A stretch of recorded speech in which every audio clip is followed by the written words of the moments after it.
j'espère que vous allez bien. Je vous retrouve aujourd'hui pour une nouvelle vidéo sur la chaîne. Il s'agira d'un book haul, je vous l'ai déjà dit auparavant. J'ai pas mal de retard sur les book hauls comme sur les avis lecture, donc il est normal que ces vidéos s'enchaînent sur la chaîne sans coupure malheureusement. Donc je peux comprendre que ce soit assez rébarbatif et je m'en excuse, mais il faut impérativement que je me remette à jour, que ce soit sur les book hauls ou sur les avis lecture. Et on va donc commencer tout de suite puisque j'ai encore quelques livres à vous présenter mine de rien. Le premier livre dont je vous parle, il s'agit de Noir de Sylvain Tesson, publié chez Albin Michel. Donc il s'agit de textes et de dessins faits par Sylvain Tesson, qui est notamment l'auteur de La Panthère des Neiges, qui a été adapté au cinéma il y a quelques mois et qui a été le prix Renaudot en 2020, il me semble, si je ne me trompe pas. Et donc on est sur quelque chose de radicalement différent de ce que peut proposer Sylvain Tesson habituellement. On a beaucoup de dessins notamment et on est sur quelque chose de beaucoup plus sombre, d'où le titre j'imagine. Je n'ai pas encore pris connaissance de ce livre, je pense que ça ne tardera pas parce qu'il est déjà d'une part assez bref et qu'il y a beaucoup d'illustrations, mais aussi parce qu'il me tente beaucoup tout simplement. Mais voilà, je suis assez surprise de découvrir Sylvain Tesson dans un registre un peu plus sombre.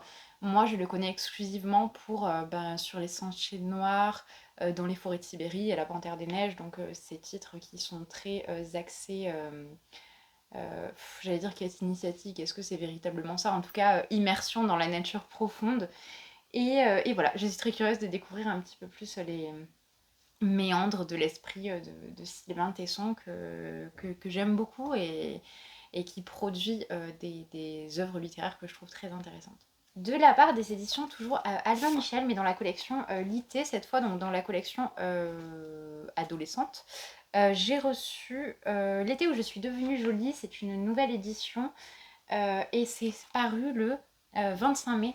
Et cette édition est enfin, on remet cette saga j'allais dire au bout du jour, mais pas vraiment, mais en tout cas, on lui redonne une jeunesse avec une nouvelle couverture pour fêter la sortie de la série sur Amazon Prime. Je n'ai pas vu la série, je n'ai pas non plus lu la saga. Jenny Han, est-ce que ce n'est pas l'autrice de À tous les garçons que j'ai aimé? Je ne sais pas. J'aurais peut-être dû faire des recherches avant de faire cette vidéo, mais il me semble, hein, je suis pas sûre. Je vais pas lire le résumé parce que ce livre, il a beaucoup fait parler de lui il y a peut-être presque 10 ans sur YouTube. Donc, qu'est-ce que le temps passe vite, c'est incroyable. Mais ouais, il y a un moment quoi. Moi, j'en ai entendu parler vraiment dans les premières vidéos et sur les premières chaînes que je suivais sur le Booktube français. Donc si vous êtes curieux, n'hésitez pas à aller voir, mais dans mes souvenirs, c'est une histoire d'amour qui se déroule en été avec une jeune fille qui a quoi, 16 ans j'imagine. Enfin, ça fait partie de ces romances qui sont venues un petit peu poser le young adulte contemporain, on va dire, et les petites histoires d'amour comme ça, adolescentes. Donc j'imagine que c'est un scénario qui va me paraître assez classique, puisque maintenant j'en ai lu quand même un sacré paquet dans ce registre-là. Mais pourquoi pas, à voir. Très rapidement, j'ai reçu le 101e tome de One Piece de la part des éditions Glénat. Je vous montre la couverture. Je n'en suis pas du tout au tome 101. Donc il faut absolument que je rattrape mon retard, mais en même temps je fais l'animé, j'essaie de ne pas aller trop loin dans l'animé pour ne pas dépasser là où j'en suis en manga, bref c'est toute une stratégie. Donc voilà, mais le tome 101 et je suis toujours aussi fan et je suis trop contente de l'avoir reçu, je remercie mille fois Glénat pour leur confiance et pour m'envoyer tous les tomes de la saga, enfin tous les tomes, pas tous les tomes depuis le début, mais depuis en tout cas que je suis partenaire avec eux. Parce que c'est vraiment une série que j'ai envie de découvrir et que j'aurai envie de découvrir encore dans quelques mois, dans quelques années. Voilà, c'est vraiment une grande découverte pour moi qui est arrivée finalement assez tardivement dans ma vie, alors que j'ai toujours lu beaucoup de mangas. J'ai toujours été effrayée en fait par la longueur de One Piece. J'ai l'impression que One Piece a toujours compté au minimum 80 tomes et j'ai toujours trouvé ça assez immense. Donc je m'étais jamais trop lancée, voilà. Mais en tout cas, je regrette pas. Et maintenant, ça fait vraiment partie de mes séries mangas chouchou, mais de tous les temps. On reste dans les mangas et toujours chez Glénat, j'ai reçu le tome 2 de La sorcière aux champignons. Qu'est-ce que le premier tome était triste quand j'y repense. J'avais beaucoup aimé parce que les dessins sont très poétiques, c'est vraiment une jolie petite histoire sur l'acceptation, sur le fait d'aller vers les autres, de faire confiance, sur le fait de développer des sentiments pour d'autres individus. Mais qu'est-ce que c'était triste en même temps! J'ai toujours énormément d'empathie pour les personnages qui sont rejetés de par le fait qu'ils sont différents, qui croient des choses différentes, qui sont différents, même dans leur comportement. Et alors cette petite sorcière, mais qu'est-ce qu'elle m'a attristée dans le premier tome, c'était terrible. J'ai vraiment hâte de connaître le second tome enfin de lire le second tome pour savoir si les choses vont mieux pour elle en fait, parce que ça m'avait vraiment rendue triste. Et, euh, et voilà. Et donc en gros, si je dois vous résumer rapidement le tome 1, on suit une sorcière qui s'appelle Luna qui vit dans une forêt avec plein d'animaux et vraiment dans les bois quoi. Et je ne saurais pas comment être plus précise. Et en gros, lorsqu'elle marche, il y a des champignons qui apparaissent et ces champignons seraient porteurs d'une malédiction. Il ne faudrait pas que les gens la touchent ou entrent en contact avec elle ou avec ces champignons sous peine d'être maudits ou d'être malades, enfin en tout cas qu'il leur arrive un truc pas très sympa. Et donc elle se tient très éloignée des gens, elle est toujours toute seule jusqu'au jour où en fait elle va venir en aide à un jeune homme qui va se retrouver dans une situation un petit peu difficile et son monde va se voir complètement chamboulé suite à ça. Voilà, c'était le petit résumé du tome 1 et j'ai hâte de savoir ce qui va se passer dans le tome 2. Toujours de la part de Glénat, parce que Glénat me gâte beaucoup trop, j'ai reçu le 6e tome de L'école emportée, donc 6e et dernier tome de Kazuo Umezu. Je vous ai fait un reel sur Insta où je vous en parle plus en détail, mais j'adore cette saga qui... Alors je vais dire qu'il me fait beaucoup penser à Junji Ito, mais chronologiquement, L'école emportée arrive avant la plupart des œuvres de Junji Ito, mais c'est trop bien si vous aimez le body horror et les histoires un petit peu glauques, enfin c'est trop bien. Il y a un côté à la fois post-apo, fantastique et horreur. C'est vraiment une très bonne saga. Elle est terminée en 6 tomes. Là, celui-ci, ce sera donc le dernier. Et dans cette histoire, on suit donc une école qui va subitement disparaître et être propulsée des années dans le futur. Et nous, on suit les enfants qui font partie de cette école, les enfants et les adultes dans le premier tome. Les enfants vont très vite se retrouver seuls parce que les adultes ne vont pas du tout gérer la pression que va représenter le fait d'être comme ça, propulsé dans un univers hostile. Et les enfants vont devoir survivre par leurs propres moyens, donc il y a aussi un petit côté Battle Royale. Mais j'adore cette saga, j'ai vraiment hâte de découvrir le tome 6, je pense que je vais le lire dès ce soir d'ailleurs. Déjà ce sera fait, en plus de ça j'ai vraiment envie de connaître le fin mot de cette histoire, mais je vous recommande vivement L'école emportée si vous aimez les récits un peu glauques. On continue avec des mangas chez Glénat. Donc, il y a peut-être 1 an et demi maintenant est paru Jizo, qui est un manga unique, donc fait un one-shot. Et cette année est paru Ningyo, et c'est par le mangaka Mato Mr. Tran, je pense que ça se dit comme ça. Et je sais que Jizo, donc on va commencer par Jizo, après je vous parle de l'autre. Je sais que Jizo avait énormément plu et qu'apparemment c'était un manga très touchant. Je l'ai toujours pas lu donc je ne peux pas vous donner mon avis. Et moi ce qui m'avait vraiment séduite quand je l'avais feuilleté en librairie, c'était les illustrations qui sont sublimes. Voilà, je vous montre un petit peu, mais c'est vraiment magnifique. Et puis même regardez cette couverture, elle est incroyable. J'aime énormément. Donc dans cette histoire, on suit Aki qui ne retrouve plus le chemin pour rentrer chez lui. Tout le monde semble indifférent à cet enfant perdu, tous sauf Jizo, un étrange garçon sorti de nulle part. Est-ce un enfant des rues? Va-t-il vraiment le ramener chez lui? A-t-il raison de le suivre dans le temple où il l'emmène? Malgré son grand sourire, Aki peine à faire confiance à son nouvel ami, surtout qu'une effroyable sorcière chasse les enfants à la tombée de la nuit. Donc ça c'était pour Jizo. Et le suivant, donc celui qui est paru cette année, c'est Ningyo. Et dans Ningyo, on est donc dans la forêt d'Aokigahara au Japon, autrement appelée la mer d'arbres ou la forêt des suicidés. Un homme y perd la vie comme guidé par de mystérieuses créatures. Quelque temps après, Kei, son petit frère, arrive sur place bien décidé à découvrir les raisons de sa disparition, mais au fur et à mesure qu'il s'enfonce au cœur de cette forêt, le lieu semble se transformer, et si la rencontre d'un humain et d'une sirène pouvait influencer l'avenir du monde. Je vous montre pareil la couverture plus en détail parce qu'encore une fois, le travail est somptueux, mais vraiment somptueux. Et au dos, vous avez donc la sirène qui est là. C'est magnifique. En ce qui concerne les illustrations dans le manga, alors que je n'aille pas trop loin pour ne pas vous spoiler, j'ai quand même l'impression que les dessins sont plus sombres que que dans Giso, hein, mais j'ai peut-être tort. N'hésitez pas à me le dire si vous avez déjà lu les deux pour faire la comparaison. Je sais pas exactement comment ça s'appelle au niveau des formats manga, mais en tout cas, ils sont en grand format, on va dire. Et magnifique, vraiment magnifique. Je me répète, hein, mais j'ai trop hâte de les lire. On continue encore chez Glénat, mais cette fois dans les BD, enfin dans les romans graphiques plutôt. J'ai reçu Wako Aurore d'Elisabeth pardon, Wako Aurore de Lee Green Xavier Sous-la-Rue. Donc Elisabeth Freeman, l'infiltrée. Enquête au cœur de l'Amérique ségrégationniste de 1916. Alors là, pour le coup, j'ai feuilleté. Je trouve que les dessins sont assez surprenants. Alors, ça arrive très souvent que dans les romans graphiques, avant de rentrer dans l'histoire, je sois très mitigée sur les dessins et que finalement, je sois conquise par la suite. Mais alors, autant les planches, en ce qui concerne purement et simplement les décors, sont sublimes. Autant sur les expressions des personnages, j'aime nettement moins. Mais encore une fois, comme je vous le dis, une fois que je suis dedans, il arrive très souvent que même je trouve que le dessin serve le propos ou l'histoire racontée. Donc à voir quand j'en ferai la découverte et l'expérience. Donc on est en 1916 dans une Amérique encore ségrégationniste. Elizabeth Freeman est une suffragette énergique connue pour ses conférences médiatiques et son engagement en faveur des droits des femmes. Tout aussi combatif pour les droits civiques et l'égalité, son ami le sociologue afro-américain William E.B.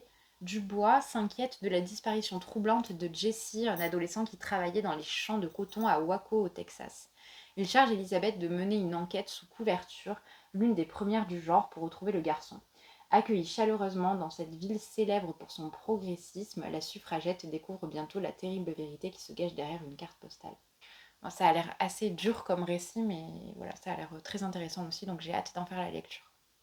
Bon, c'est fini, j'ai plus rien à vous présenter de la part de Glénat. Par contre, de la part de la collection R, j'ai reçu le 3e tome de Vampiria de Victor Dixon, donc La Cour des Ouragans. Je vous montre la couverture qui est très jolie. Et je vais vous montrer aussi ce que... Alors attendez. Voilà, parce qu'avec le livre, il y avait plusieurs choses. Donc il y avait le marque-page, fameux marque-page traditionnel à chaque réception d'un nouveau tome de Vampiria. Il y avait 2 des cartes de tarot qui, j'imagine, font partie du tarot paru chez 404 éditions. Donc le tarot de minuit. Ou juste le tarot Vampiria, je ne sais plus. Mince. Je vous en ferai la présentation quand je l'aurai reçu. Mais donc vous avez 2 cartes comme ceci. Donc vous avez une arcane majeure du tarot classique, donc le soleil qui est comme ceci, qui est vraiment très très belle. Le dos des cartes est comme cela. Et ensuite, vous avez le cavalier de miroir, donc il a fait référence directement à l'univers de Vampiria, je pense. Et pareil, toutes des cartes similaires. Et enfin, il y avait des autocollants comme ceci, avec les portraits des personnages de Vampiria qu'on retrouve donc sur chaque jaquette en fait de Vampiria. Ah, je l'avais pas ouvert encore. Bref, donc vu qu'on est au tome 3, je ne vais pas vous faire un résumé je vais pas vous lire le résumé du tome 3 clairement, mais j'imagine que c'est en rapport avec des pirates au vu de la couverture et au vu de la phrase d'accroche qui est: à la cour des ouragans, les navires se fracassent et les cœurs se brisent. Voilà, donc j'imagine que on est dans quelque chose de qui va mêler pirates et vampires, donc je suis assez curieuse de voir ce que ça va donner. Comme je vous l'ai déjà dit, Vampiria va être une saga très très longue, puisque Victor Dixon estime, il me semble, je vais pas y arriver, le chiffre ne va pas me revenir, le chiffre ne me revient jamais de toute façon, mais en tout cas il va y avoir énormément de tomes dans Vampiria, et déjà on a basculé sur des tomes assez plus conséquents que les premiers. Je vais vous montrer le premier. Voilà, donc comment vous dire que la saga va être... les tomes ont l'air de s'étoffer également, au-delà de l'univers et du fait que chaque fois qu'on rajoute un tome, la saga s'étoffe effectivement. Même d'un tome à l'autre, j'ai l'impression que le nombre de pages grandit. Ah bah tenez, j'ai retrouvé le nom du tarot, il est juste là, le tarot interdit, voilà. Et donc ce tome-là fait combien de pages? 500... Pouf, 500 combien? 583 pages. Et alors attendez, parce que je viens de voir quelque chose d'exceptionnel quand même, je suis pas sûre de pouvoir vous montrer par crainte de spoil, mais le 4 octobre, on aura une BD dans l'univers de Vampiria. Je Je découvre des choses tous les jours, c'est incroyable.